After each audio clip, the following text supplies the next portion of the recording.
कैसे हो आप सब? आई होप कि बढ़िया होंगे। ये जो हमारी जनरल ऑर्गेनिक केमिस्ट्री की जो सीरीज चल रही है उसके पिछले लेक्चर में हमने इंटरमीडिएट के बारे में देखा था। दो इंटरमीडिएट हमने देखे थे, एक था हमारा फ्री रेडिकल और दूसरा था हमारा कार एनायन। टोटल आज तक हमने 3 इंटरमीडिएट के बारे में पढ़ लिया है। आज हम हमारा चौथा इंटरमीडिएट जिसका नाम है कार्बीन, उसके बारे में पढ़ाई करेंगे। चलिए मेरे साथ हेडिंग लगा दीजिए।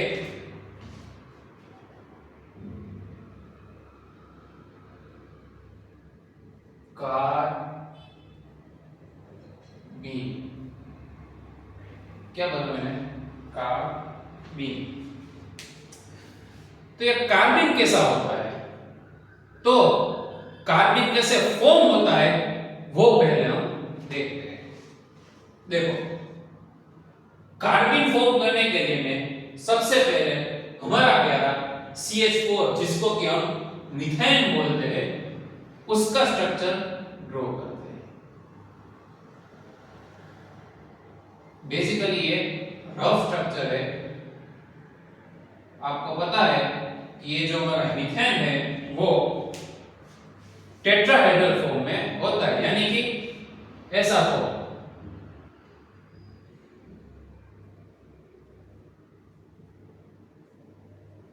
ऐसा फॉर्म में होता है, लेकिन अच्छे से समझ में आए इसलिए मैं उसको ऐसा ड्रॉ करता हूं। अब CH4 में से हमें कार्बन जनरेट करना है। देखिए ध्यान से, ये जो हमारा कार्बन है वो ये हाइड्रोजन और ये हाइड्रोजन के साथ कोवैलेंट बॉन्ड में है। अगर ये इसके साथ कोवैलेंट बॉन्ड में है तो मैं ऐसा बोल सकता हूं कि इसमें 2 इलेक्ट्रॉन होंगे। ईच बॉन्ड हैव 2 इलेक्ट्रॉन, मतलब कि ये CH बॉन्ड और ये CH बॉन्ड दोनों में 2-2 इलेक्ट्रॉन होंगे। इसमें से कार्बन जनरेट करने के लिए हम इसका होमोलाइटिक क्लीवेज, क्या बोला मैंने? होमोलाइटिक क्लीवेज करेंगे। तो आपको ऐसा क्वेश्चन होगा कि सर होमोलाइटिक क्लीवेज क्या होता है? होमोलाइटिक क्लीवेज यानी कि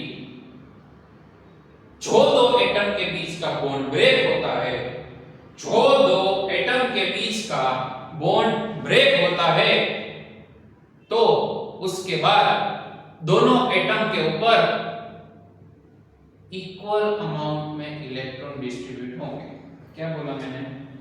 कि 2 एटम के बीच का जो बॉन्ड ब्रेक होता है होमोलाइटिक क्लीवेज में, 2 एटम के बीच का जो बॉन्ड ब्रेक होता है, ब्रेक होने के बाद दोनों एटम के ऊपर इक्वल अमाउंट में इलेक्ट्रॉन डिस्ट्रीब्यूट होंगे। चलो, ये हमारा बॉन्ड है, इसमें हमने करवाया होमोलाइटिक क्लीवेज, तो एक इलेक्ट्रॉन कार्बन पे आएगा और दूसरा इलेक्ट्रॉन हाइड्रोजन पे आएगा। तो मैं सिंपली फिश हुक सही से दिखाता हूं, एक इलेक्ट्रॉन इधर और एक इलेक्ट्रॉन इधर। चलो, ये CH बॉन्ड में तो क्लीवेज हो गया। अब हम करवाएंगे ये बॉन्ड में क्लीवेज। चलो, इसमें मैंने क्लीवेज करवा दिया। जैसा कि मैंने बोला था इक्वल अमाउंट में इलेक्ट्रॉन डिस्ट्रीब्यूट होंगे, तो एक इलेक्ट्रॉन आ जाएगा इधर और एक इलेक्ट्रॉन आ जाएगा इधर। अब इसको नेक्स्ट स्टेप में रिएक्शन के फॉर्म में अगर मैं लिखूं तो आप देख सकते हैं कि इधर जो मैंने 2 बॉन्ड ब्रेक करवाए तो उसमें यहां से H रेडिकल और यहां से H रेडिकल रिलीज हुआ, H रेडिकल और यहां से भी H रेडिकल रिलीज हुआ। अगर एटमॉस्फेयर में ये दोनों H रेडिकल रिलीज हुए तो वो दोनों एक दूसरे के साथ रिएक्शन करके H2 मॉलिक्यूल फॉर्म करेंगे। हमारे एटमॉस्फेयर में ये बॉन्ड ब्रेक करने से दो H रेडिकल रिलीज हो रहे थे। तो वो दो H रेडिकल, दो हाइड्रोजन वाले रेडिकल ने एक दूसरे के साथ रिएक्शन करके H2 मॉलिक्यूल फॉर्म किया और हमारे रिएक्शन में H2 रिलीज हुआ। तो इधर जो बचा ना भाई वो मैं लिख देता हूं। ये कार्बन वैसे का वैसा, हाइड्रोजन वैसे का वैसा, ये बॉन्ड ब्रेक हुआ था।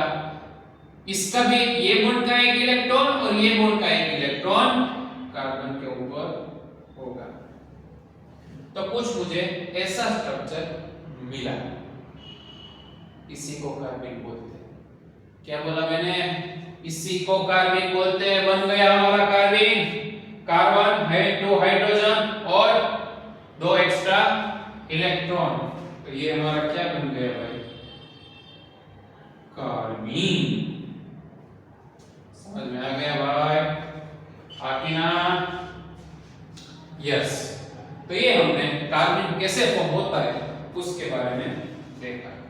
अब इसके आगे हम ये जो कार्बन है ना उसके कुछ एग्जांपल लेंगे कि भाई कितने कितने प्रकार का कार्बन होता है, कि कैसा कैसा कार्बन होता है। चलिए एग्जांपल देखते हैं। क्या है भाई एग्जांपल? या फिर आप बोल सकते हो कितने प्रकार का कार्बन होता है। तो उसमें पहला टाइप है वो हमारा है सिंपल कार्बन। क्या बोला मैंने? Simple carbon. सिंपल कार्बन यानी कि ये जो हमने जनरेट किया ना भाई वही, ये जो हमने फॉर्म किया ना वही हुआ। क्या? तो मैं इधर लिख दूंगा, इसको बोलते हैं सिंपल कार्बन। दूसरा डाई हेलो कार्बन। क्या है भाई दूसरा प्रकार या फिर example? Die hello carbon. Die hello carbon कैसा होता है? नाम में ही उसका मीनिंग छुपा हुआ है। डाई यानी कि दो, हेलो यानी कि हेलोजन, और कार्बन मतलब ऐसा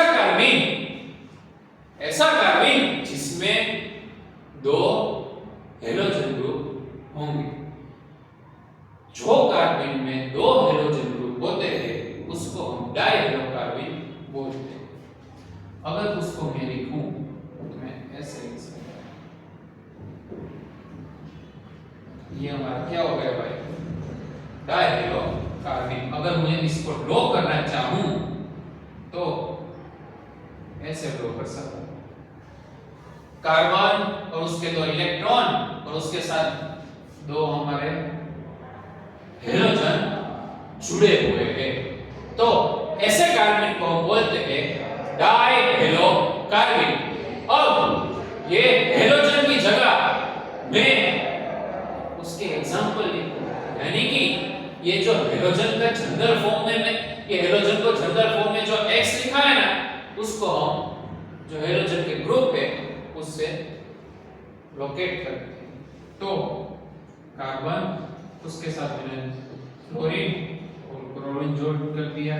कार्बन तो दोनों के साथ मैंने अगर क्लोरीन ज्वाइन कर दिया, कार्बन उसके साथ मैंने अगर एक क्लोरीन एक ब्रोमीन ज्वाइन कर दिया और हमारा कार्बन उसके साथ अगर मैंने हमारा ब्रोमीन और आयोडीन ज्वाइन कर, कुछ भी ज्वाइन कर सकते हो, कुछ भी ज्वाइन कर सकते हो, लेकिन आपको सिर्फ हेलोजन ज्वाइन करना है।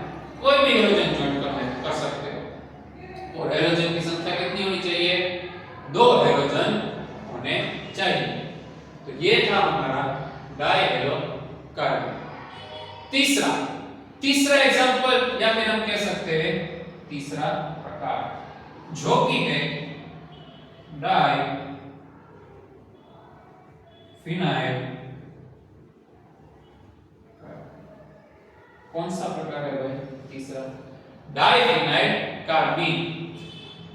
जो नाम है वैसा ही कार्बिन है, जो कि मैंने बोला कि कार्बिन और उसके आगे है डाइफिनाइल। डाई मतलब दो, फिनाइल मतलब फिनाइल, मतलब कि ऐसा कार्बिन जिसके साथ दो फिनाइल रिंग अटैच होगी, ऐसे कार्बिन को डाइफिनाइल कार्बिन बोलते हैं।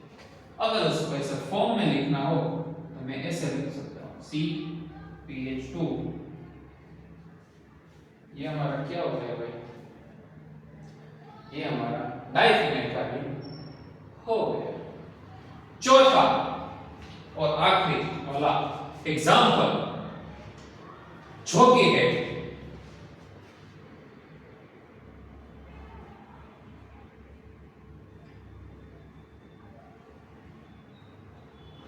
एसाइल कार्बिन। क्या है भाई, एसाइल कार्बिन। अगर उसका मुझे स्ट्रक्चर लिखना हो तो मैं ऐसे लिखूंगा,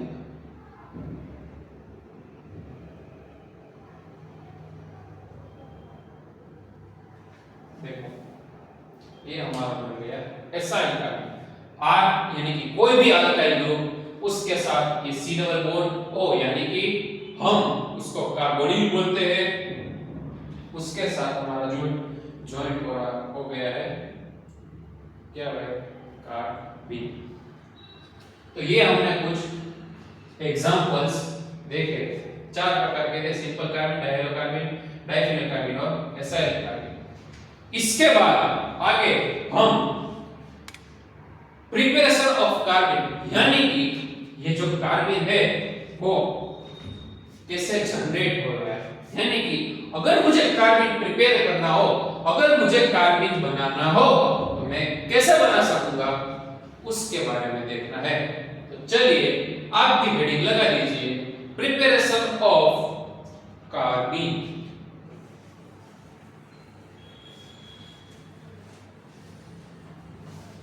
प्रिपरेशन ऑफ कार्बन।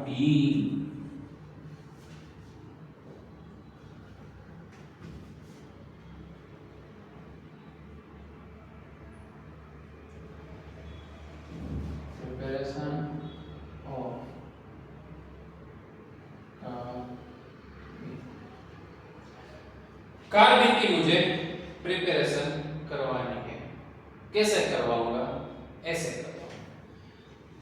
तो पहला लिख लीजिए फ्रॉम हेलो फॉर्म, कि भाई अगर मुझे कार्बन बनाना हो तो मैं हेलो फॉर्म में से कार्बन बना सकता हूं। तो ये भाई हेलो फॉर्म क्या होता है, ऐसा क्वेश्चन होना चाहिए।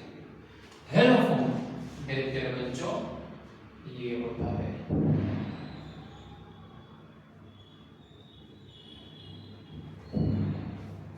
ये हाइड्रोजन यहाँ पे और यहाँ पे कहीं पे भी लिख सकते हो। चलिए आपको समझ में ऐसे लिखते हैं,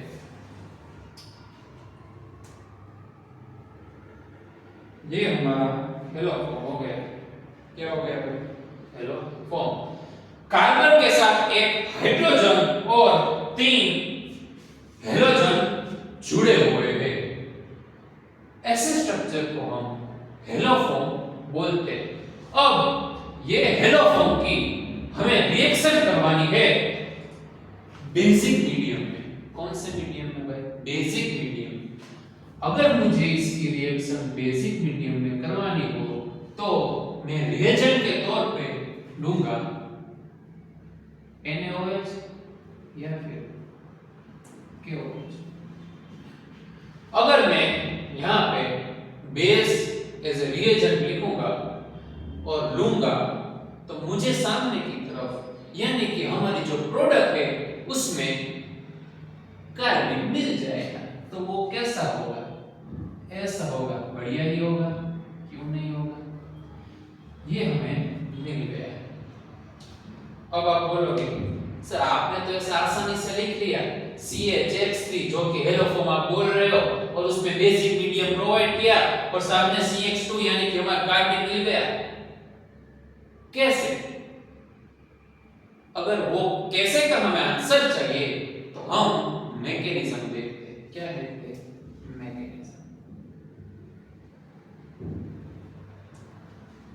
चलिए इसकी मैकेनिज्म देखते हैं। इसको मैं बहुत ही बड़े स्वरूप में लिख लेता हूं। बड़े स्वरूप में मतलब आपको समझ में आए ऐसे स्वरूप। उसके साथ जॉइंट है हमारे प्यारे से 3 हेलोजन, कार्बन के साथ एक हाइड्रोजन और उसके साथ है 3 हेलोजन। अब इसकी हमें रिएक्शन करवानी है NO यानी कि हमारा जो बेस है उसके साथ। अगर मैं हेलोफॉर्म की रिएक्शन कोई भी बेस के साथ करवाऊंगा तो क्या होगा? रिएक्शन होगी। तो बेस क्या करता है आपको ये पता होना चाहिए कि जो बेस होता है वो प्रोटॉन को एब्स्ट्रैक्ट करता है। क्या बोला मैंने? जो बेस होता है वो हमारे स्टार्टिंग मटेरियल में जो भी प्रोटॉन होगा, जहां पे भी प्रोटॉन होगा उसको एब्स्ट्रैक्ट कर लेगा। ये हमारे स्टार्टिंग मटेरियल में हाइड्रोजन हमारा प्रोटॉन है। तो बेस क्या करेगा? वो जो हाइड्रोजन का वाला प्रोटॉन है ना उसको एब्स्ट्रैक्ट कर लेगा। मतलब अगर हमारा बेस प्रोटॉन को एब्स्ट्रैक्ट कर रहा है तो मैं ऐसा बोल सकता हूं कि हाइड्रोजन अपने इलेक्ट्रॉन कार्बन के पास डोनेट करके रफू चक्कर यानी कि हवा में या फिर एटमॉस्फेयर में चला जाएगा। ये हाइड्रोजन अगर एब्स्ट्रैक्ट होगा तो वो बॉन्ड के इलेक्ट्रॉन कार्बन को डोनेट कर देगा और बॉन्ड के दोनों इलेक्ट्रॉन कार्बन ने खींच लिए। मतलब कार्बन के ऊपर ज्यादा इलेक्ट्रॉन आ गए। अगर कार्बन के ऊपर ज्यादा इलेक्ट्रॉन आ गए तो कार्बन के ऊपर कौन सा चार्ज जनरेट होगा? पहले हमने देख लिया था। कांसेप्ट के हिसाब से कार्बन के ऊपर नेगेटिव चार्ज जनरेट होगा। कौन सा चार्ज जनरेट होगा भाई? Negative charge.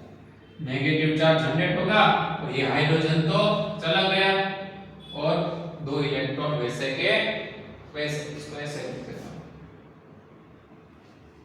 ठीक है, हाइड्रोजन आसमान में चला गया, एक हाइड्रोजन दूर हुआ और वो अपने इलेक्ट्रॉन डोनेट करके गया, इसके ऊपर नेगेटिव चार्ज जनरेट हुआ।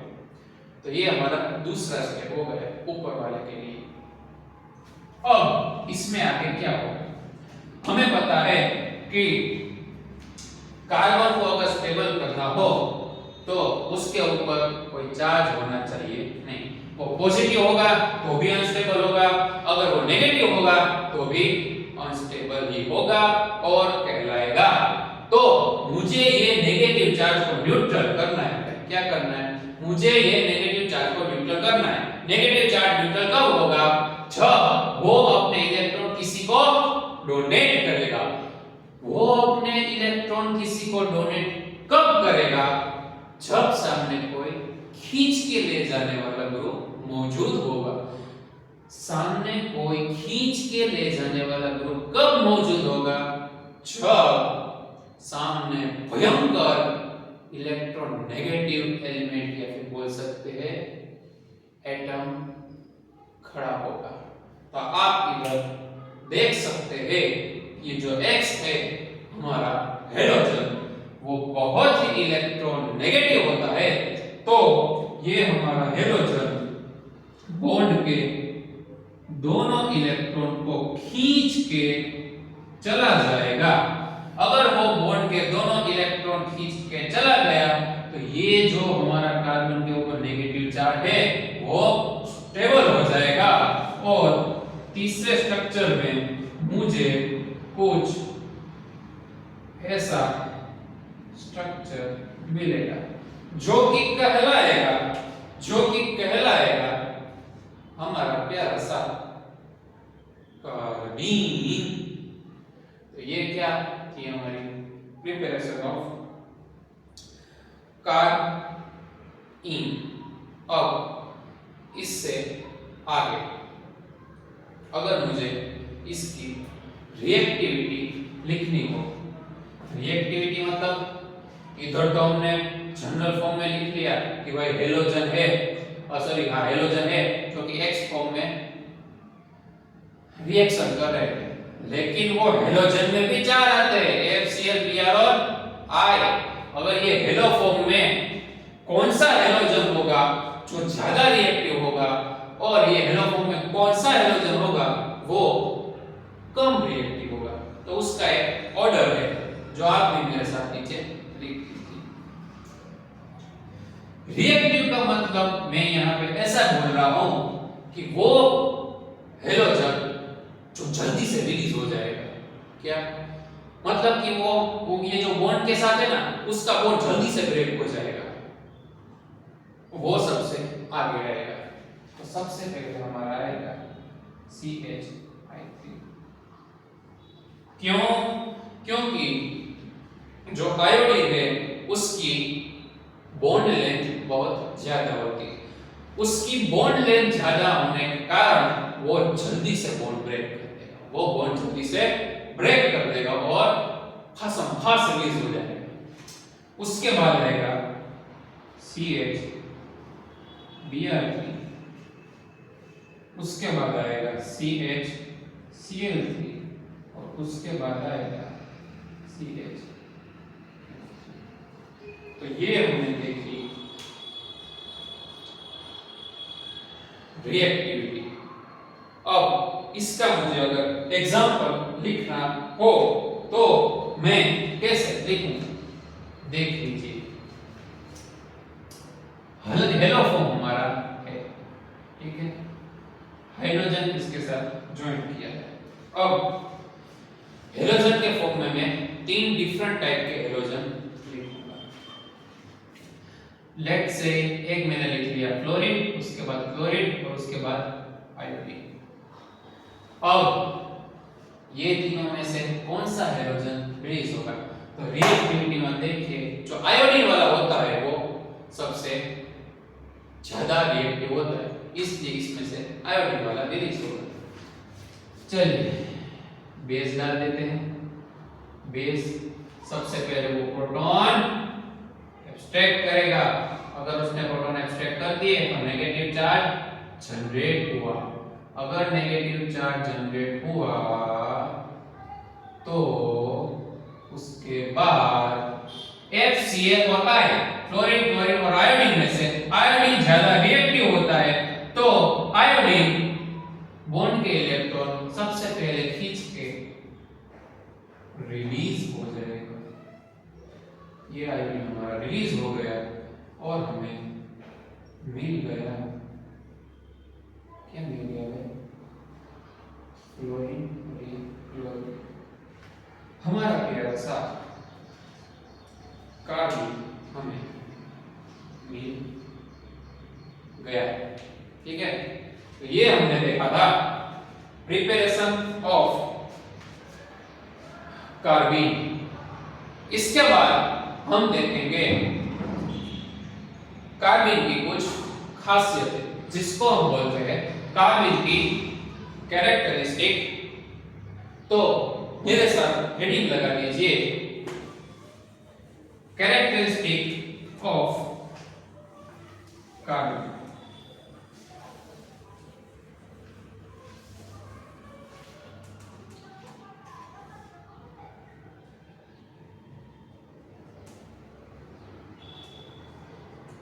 कैरेक्टरिस्टिक ऑफ कार्बन, उसमें मैं आपको एक छोटी सी बात बताना चाहता हूं कि एक सेंटेंस के फॉर्म में लिखता हूं, जैसे कि आप, ताकि आपको अच्छे से समझ में आए। तो आप पहले सेंटेंस लिखिएगा,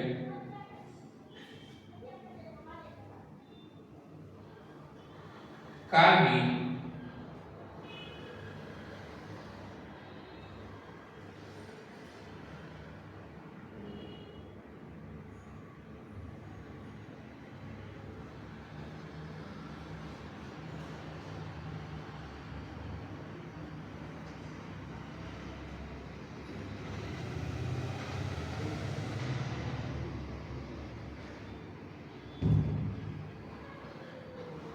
Carbon is formed as a singlet state, but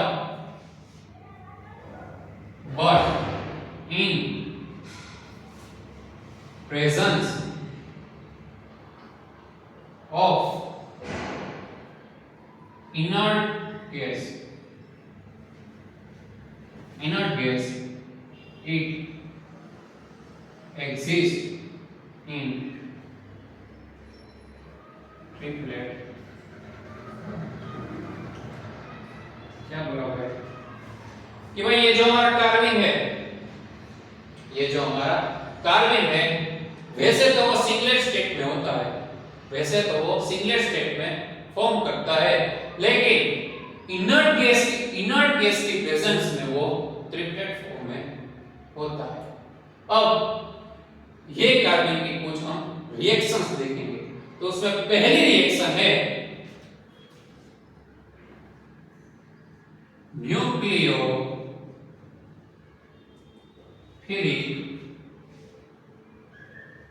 addition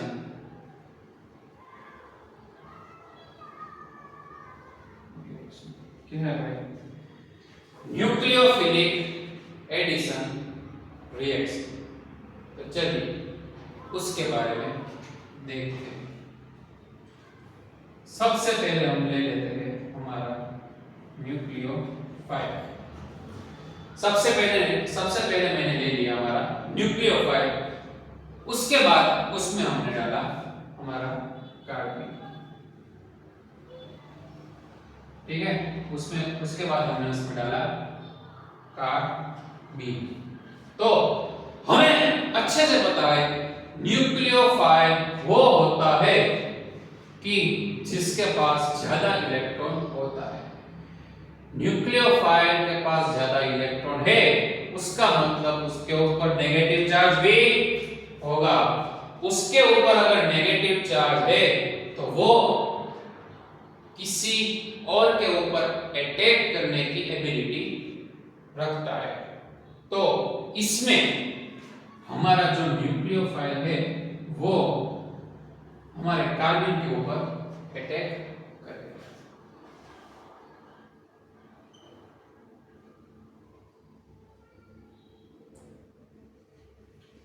ठीक है। अब न्यूक्लियोफाइल ने कार्बन के ऊपर अटैक कर दिया, इसके बाद आएगा हमारा इलेक्ट्रोफाइल।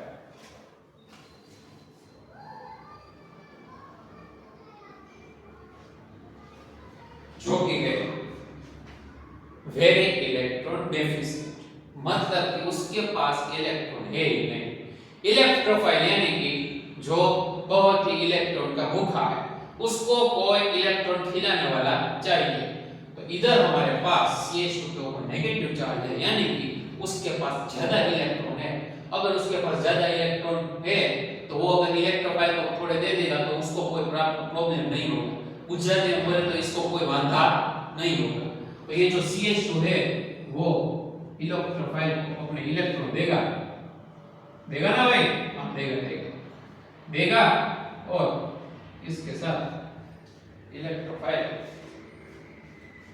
फॉर्म हो जाएगा। तो ये हमारी थी न्यूक्लियोफिलिक एडिशन रिएक्शन। दूसरे हम देखेंगे कि भाई ये जो कार्बन है,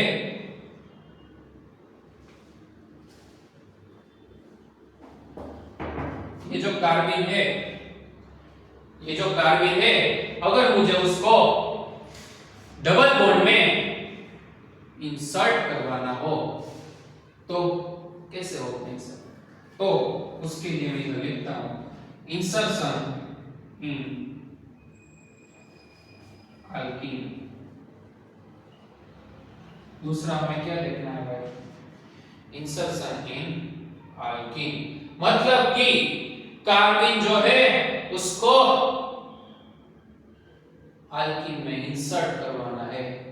चलिए उसके लिए हम देख लेते हैं सबसे पहले एग्जाम्पल। मान लो कि ये हमारे दो कार्बन है, उसके साथ दो R वाले यानी कि अल्काइल ग्रुप जुड़े हुए हैं, ठीक है, ये हमारे सिंपल अल्कीन और उसके साथ 2 R ग्रुप और 2 हाइड्रोजन जुड़े हुए हैं। अब मुझे इसकी रिएक्शन करवानी है कार्बीन के साथ। तो कैसे होगी? ये हमारा कार्बीन, ध्यान से देखिएगा, ये हमारा कार्बीन ये डबल बॉन्ड के साथ रिएक्शन करेगा, ऐसी साइक्लिक रिएक्शन होगी, जिसको हम कंसर्टेड मैकेनिज्म भी बोल सकते हैं। कंसर्टेड मैकेनिज्म यानी कि एक साथ बॉन्ड फॉर्म हो रहा है और एक साथ बॉन्ड ब्रेक हो रहा है। फिर से कंसर्टेड मैकेनिज्म यानी कि एक साथ बॉन्ड फॉर्म हो रहा है और एक साथ बॉन्ड ब्रेक हो रहा है। ऐसे रिएक्शन को कंसर्टेड रिएक्शन या फिर कंसर्टेड मैकेनिज्म बोलते हैं। तो ऐसा अगर रिएक्शन मैकेनिज्म होगा तो सामने हमें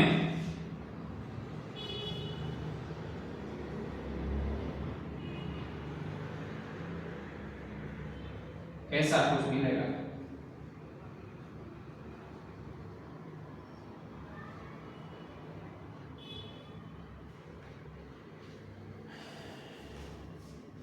क्या है भाई? ये जो हमारा अल्कीन था, ये जो हमारा अल्कीन था, उसने CH2 जो कि हमारा क्या है, कार्बीन है, उसके साथ रिएक्शन करी। अगर उसने कार्बीन के साथ रिएक्शन की तो ऐसी कुछ कंसर्टेड मैकेनिज्म जनरेट हुई।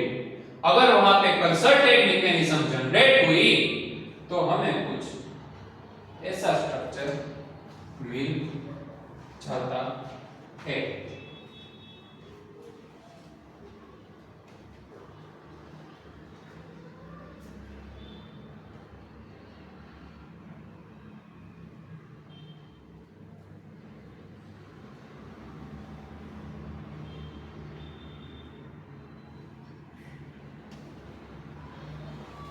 अगर इधर हमें साइक्लिक स्ट्रक्चर मिल जाता है तो मैं ऐसा बोल सकता हूं कि हमारे जो कार्बन का इंसर्शन अल्कीन में हो गया। तो यह हमने 2 कैरेक्टरिस्टिक देखी थी। इससे आगे कार्बन का एक टाइप और है जिसको हम बोलते हैं सिमन-स्मिथ कार्बन। क्या बोलते हैं उसको भाई? सिमन-स्मिथ कार्बन। तो आगे हेडिंग लगा दीजिए, क्या सिमन-स्मिथ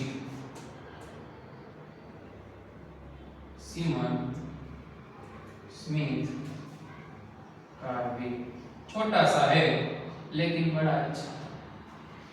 सिमन-स्मिथ कार्बन, इसकी भी कुछ क्या खासियत है वो पहले हम लिख लेते हैं।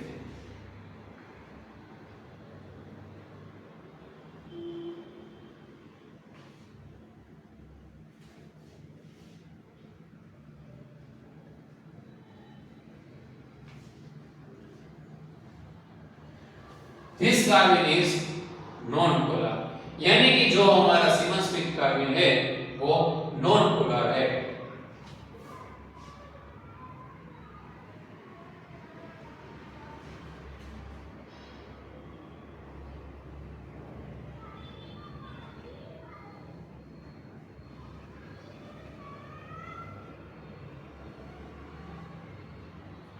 So it react with non-polar side, मतलब कि जो हमारा सिमन-स्मिथ कार्बन है वो खुद नॉन पोलर है, इसलिए वो अटैक या फिर रिएक्ट भी नॉन पोलर साइड पे करेगा। अच्छे से समझने के लिए हमें पता है हम क्या लेते हैं, एग्जांपल। चलिए एग्जांपल ले लेते हैं।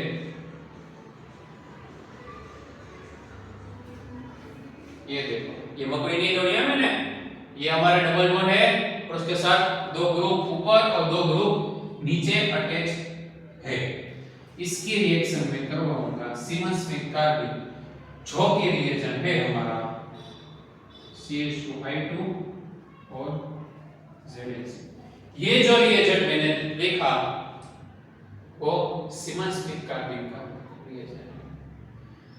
अगर इसकी रिएक्शन में CH2I2 और ZnCu के साथ करवाता हूं तो आप देख सकते हैं कि ये जो डबल बॉन्ड है वो नॉन पोलर है और ये जो सीमेंस में कार्बिन वाला जो रिएजेंट है वो भी नॉन पोलर है, तो वो इसके ऊपर अटैक करेगा। अगर वो इसके ऊपर अटैक करेगा तो मुझे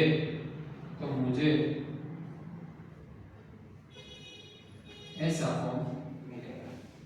इधर क्या होगा भाई CH2, ठीक है।